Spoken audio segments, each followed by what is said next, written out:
करिश्मा आणि रसिया भैरव गावातील शहरातील कॉलेजमध्ये एकत्र शिकायला जायचे.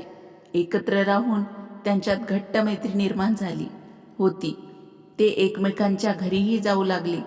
जेव्हा करिश्माचा धाकटा भाऊ अजितने रसियाला पहिल्यांदा पाहिले तेव्हा तो तिच्या सौंदर्याने थक्क झाला होता.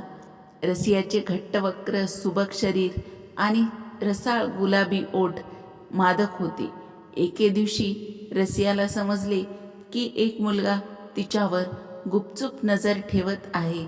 तिने करिश्माला विचारले, तो कोण आहे? तो मुलगा जो माझ्याकडे बघत आहे तो. करिश्मा हसली आणि म्हणाली, तो माझा धाकटा भाऊ अजित आहे. तू इतकी सुंदर आहेस की तुझ्याकडे कोणी पाहत राहील. थांब, मी त्याला बोलवते. असे म्हणत तिने अजितला हाक मारली, जो दुसऱ्या खोलीत उभा सर्व काही ऐकत होता.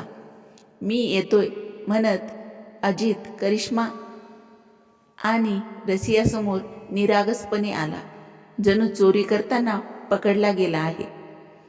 करिश्माने रागात विचारले, अजित, तू माझी मैत्रीण रसियाकडे टकलावून का पाहतोस? टकलावून नाही पाहत, पण ती कोण आहे व ती इथे का येते जाणून घेण्याचा मी नक्कीच प्रयत्न करतो. हे तू मलाही विचारू शकला असता. आता मी तुला सांगते, ही माझी मैत्रीण रसिया आहे. रसिया? खूप सुंदर नाव आहे, अजित हसत हसत म्हणाला. मग करिश्माने तिच्या भावाची रसियाशी ओळख करून दिली आणि म्हणाली, रसिया, हा माझा धाकटा भाऊ अजित आहे. त्याला नीट ओळख. मग असे म्हणू नकोस की तुझ्याकडे एकटक पाहत होता. अरे हो अजित, मी रसिया आहे. तू माझ्याशी मैत्री करशील का? रसियाने विचारले. का नाही, का नाही, असे म्हणत अजितने उत्साहाने तिच्याकडे हात पुढे केला. रसियाने त्याच्याशी हस्तांदोलन केले आणि म्हणाली, अजित, तुला भेटून आनंद झाला. बाय द वे, तू काय करतोस? मी कॉलेजमध्ये शिकतो. मी माझा अभ्यास लवकर संपवून नोकरी करेन, जेणेकरून मला माझ्या बहिणीचे लग्न करता येईल. रसिया जोरात हसली. हसल्यावर तिचे स्तन थरथरू लागले. ते पाहून अजितच्या हृदयाचे ठोके वाढले. तेव्हा रसिया म्हणाली, वा अजित वा, तू गरजेपेक्षा जास्त हुशार झाला आहेस. तुला फक्त तुझ्या बहिणीचेच लग्न करायचं आहे की तू स्वतः लग्न करशील? तुझ्यासारखी सुंदर मुलगी मिळाली तर मी पण लग्न करेन. असं म्हणत अजित तिथून निघून गेला. रात्री अजित अंथरुणावर पडल्यावर रसियाच्या विचारात हरवून जाऊ लागला. त्याला दोन्ही स्तन पुन्हा पुन्हा थरथरताना दिसत होते. 2 दिवसानंतर अजित पुन्हा रसियाला त्याच्या घरी भेटला. रसिया त्याला हसत म्हणाली, अजित, तू मला खूप प्रिय आहेस. आणि रसिया आपल्याकडे खेचत असल्याचा भास अजितला झाला. अजित म्हणाला, रसिया, मला पण तू खूप आवडतेस. तू माझ्याशी लग्न करशील का? हे ऐकून रसियाला आश्चर्य वाटले. ती रागाने म्हणाली, माझ्या बोलण्याचा तू चुकीचा अर्थ काढला आहेस. मी खालच्या जातीची आहे, हे तुला माहीत नाही का? असा विचारही मनात आणू नकोस. तुझा समाज माझ्याकडे तिरस्काराने बघतो. असो, तसंही तू माझ्यापेक्षा वयाने खूप लहान आहेस. करिश्मामुळे मी तुला माझा भाऊ मानू लागले. अजित काहीच बोलला नाही आणि या प्रकरणावर चर्चा झाली. काळ वेगाने पुढे जात होता. एके दिवशी करिश्माने तिच्या वाढदिवसाला तिच्या मैत्रिणींना घरी बोलवले. बरीच धांदल उडाली. रात्र झाली आणि रसिया घाबरायला लागली. तिला तिच्या घरी जायचे होते. ती करिश्माला म्हणाली, अजितला मला माझ्या घरी सोडायला सांग. करिश्माने अजितला बोलावले आणि म्हणाली, अजित, प्लीज इकडे ये. तू रसियाला तुझ्या मोटरसायकलवरून तिच्या घरी सोड. आकाशात ढग जमले आहेत. जोरदार पाऊस पडण्याची शक्यता आहे. त्यांना रात्री इथेच थांबायला सांग ना. अजित म्हणाला, नाही नाही, हे होऊ शकत नाही. माझे कुटुंब नाराज होईल. ते माझी वाट पाहत असतील. तुम्ही येऊ शकत नसाल तर मी एकटीच जाईन, रसिया म्हणाली. नाही, मी तुला सोडतो, अजित म्हणाला. त्याने त्याची बाईक काढली. ते निघाले. हलका पाऊस सुरू झाला आहे. काही अंतर पार केल्यावर तुफानी वारा वाहतो. मोटरसायकल काढली तेव्हा हलकासा पाऊस सुरू झाला. काही अंतर पार केल्यानंतर वादळी वाऱ्यासह जोरदार पाऊस आणि गारा पडू लागल्या. थंडीही वाढली होती. रसिया म्हणाली, अजित, मुसळधार पाऊस पडत आहे. आपण काही वेळ सुरक्षित ठिकाणी थांबू. पाऊस थांबण्याची वाट का पाहत नाही? तुझं बरोबर आहे रसिया. पुढे कुठलीही जागा मिळाली तर नक्कीच थांबू. विजेच्या लखलखाट अजितला एक निर्जन झोपडी दिसली. तेथे आल्यानंतर अजितने मोटरसायकल थांबवली आणि दोघेही झोपडीच्या आत गेले.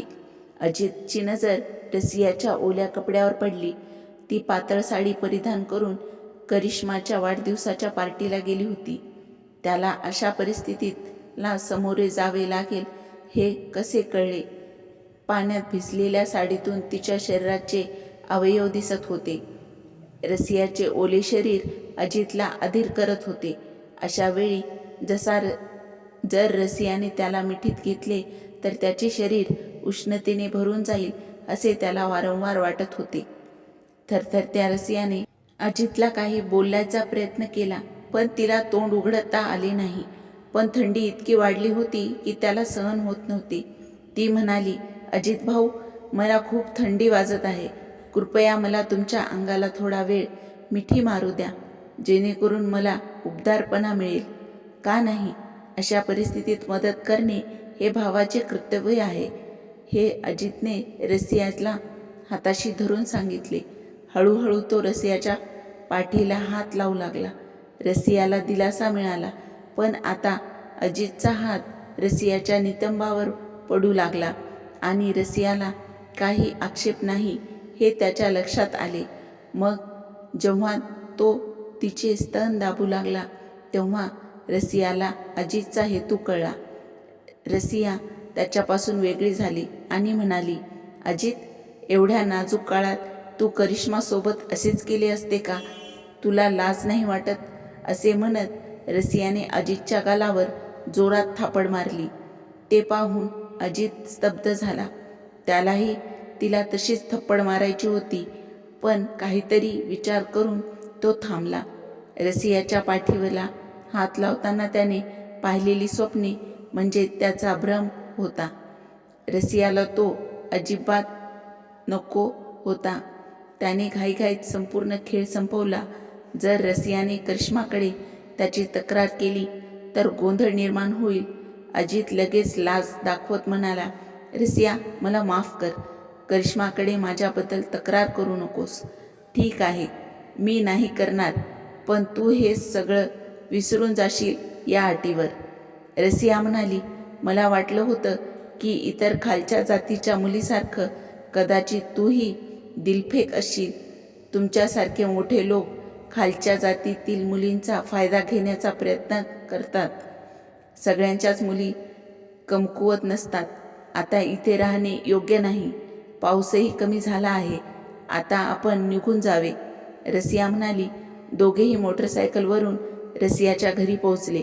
पाऊस थांबेपर्यंत रसियाने अजितला थांबवण्याचा प्रयत्न केला, पण तो थांबला नाही. त्या दिवसापासून अजित जेव्हा केव्हा त्याच्या गालाला हात लावायचा तेव्हा त्याला खूप राग यायचा. अजितला रसियाची थप्पड आठवायची आणि त्याला वेदना व्हायची. रसियाने आपल्यावर थप्पड मारून केलेला अपमान आपण आयुष्यभर विसरू शकणार नाही असे त्याला वाटले. त्या थप्पडला तो नक्कीच प्रत्युत्तर देईल. त्या दिवशी करिश्माच्या घरी खूप ॲक्टिव्हिटी होती, कारण तिची एंगेजमेंट होणार होती. तिच्या मैत्रिणी नाचण्यात आणि गाण्यात मग्न होत्या. त्या सेलिब्रेशनमध्ये रसियाचाही समावेश होता, कारण ती करिश्माची खास मैत्रीण होती. ती चांगली कपडे घालून आली होती. अजितही मुलींसोबत नाचू लागला. त्याची नजर रसियावर होती. रसियाला भेटल्यावर दोघेही हसले. अजितला त्या क्षणी संधीचा फायदा घ्यायचं ठरवलं. नाचत अजित पुढे सरसावला आणि रसियाच्या कमरेभोवती हात घातला आणि तिला आपल्या हातात घट्ट पकडले. मग त्याने तिच्या गालाचे असे चुंबन घेतले की त्याच्या दाताच्या खुणा रसियाच्या गालावर पडल्या.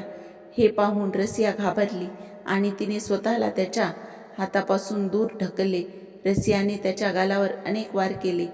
उत्सवात गोंधळ उडाला आणि लोकांना समजू शकले नाही की प्रकरण काय आहे. पण लगेच रसियाचा कर्कश आवाज आला, अजित, आज या मेळाव्यात तू फक्त माझाच नाही तर तुझ्या बहिणीचा आणि नातेवाईकांचाही अपमान केला आहेस. मी तुझ्यावर थुंकते. मला वाटलं होतं की त्या दिवशीची थप्पड कदाचित तू विसरला आहेस, पण मला असं वाटतं की तू तुझी बहीण करिश्मासोबतही असंच वागशील. तुझ्या मनात तुझ्या बहिणीबद्दल इतका आदर आहे हे मला माहीत असतं तर मी कधीच इथे आले नसते. रसिया करिश्माकडे गेली आणि तिला त्या रात्रीची घटना सांगितली आणि भविष्यात असे काही घडू नये म्हणून अजितने तिची माफी मागण्याचेही सांगितले. करिश्माचे डोके शरमेने झुकले. तिच्या डोळ्यातून अश्रू कोसळले. करिश्माच्या इतर मैत्रिणीही अजितवर थू केले आणि काहीही न खाता रसियासोबत परतले. अज्ञानी अजितने रसियाचा अपमान केला नव्हता तर त्याच्या कुटुंबाचा देखील अपमान केला होता. ही कहाणी तुम्हाला कशी वाटली हे कमेंटमध्ये सांगा. माझ्या चॅनेलला सबस्क्राईब करा. धन्यवाद.